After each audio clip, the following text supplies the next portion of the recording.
This channel does not promote any violent, harmful, or illegal activities. All content provided by this channel is meant for an educational purpose only. মহুয়া মৈত্রকে আগে আটক করা উচিত ছিল, এটা ঠিকই, কারণ উনি আমাদের ভারতীয় সিক্রেট, সংসদের সিক্রেট সিঙ্গাপুরের কোম্পানি লোককে দিয়ে দিয়েছিলেন, সিঙ্গাপুরিকে দিয়ে দিয়েছিলেন।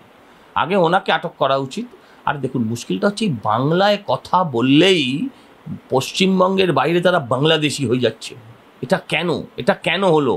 এই পরিস্থিতি তো আজকে থেকে 10 বছর আগে ছিল না। এই পরিস্থিতিটা তৈরি করলো কে?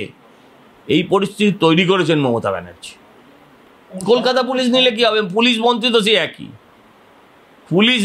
সেই একই, ডিজি তো সেই রাজীব কুমারী, হ্যাঁ, আইন শৃঙ্খলা সেই মমতারই হাতে।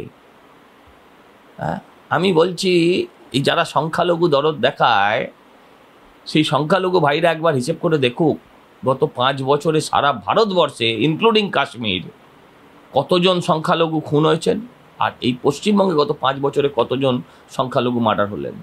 বিএসএফ নেই বলে, ওখানে বিজেপি নেই বলে ওরা আইএসএফকে দায়ী করছে। ওখানে ওখানে 100% মুসলিম এরিয়া, তাই ওখানে বিজেপিকে দায়ী করতে পারছে না। তা নাহলে বিজেপিকে বলতো। আপনি ওদের পরিবারের কাছে যান, এবার দেখবেন পরিবাররা অন্য কথা বলবে। পরিবারের কাছে যান না, আমি তো এখনো দেখিনি। পরিবারের কাছে গেলে পরিবার বলবে যে এই খুনে শওকত কিংবা আরাবুল ইসলাম আছে, একদম বলবে। এতদিন তৃণমূল ধর্ষণ করত, এখন ধর্ষককে সহায়তা করার জন্য তৃণমূল নেতা চাপ দিচ্ছে। হ্যাঁ, আর ধরা পড়েছে কে এই অপরাধে? ভিলেজ পুলিশকে তৃণমূলেরই মাস্তুতো ভাই।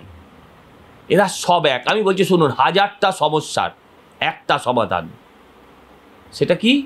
মমতাকে তাড়ান, বাংলাটাকে বাঁচান, এছাড়া আর কিচ্ছু নেই। কত প্রশ্নের উত্তর দেবেন?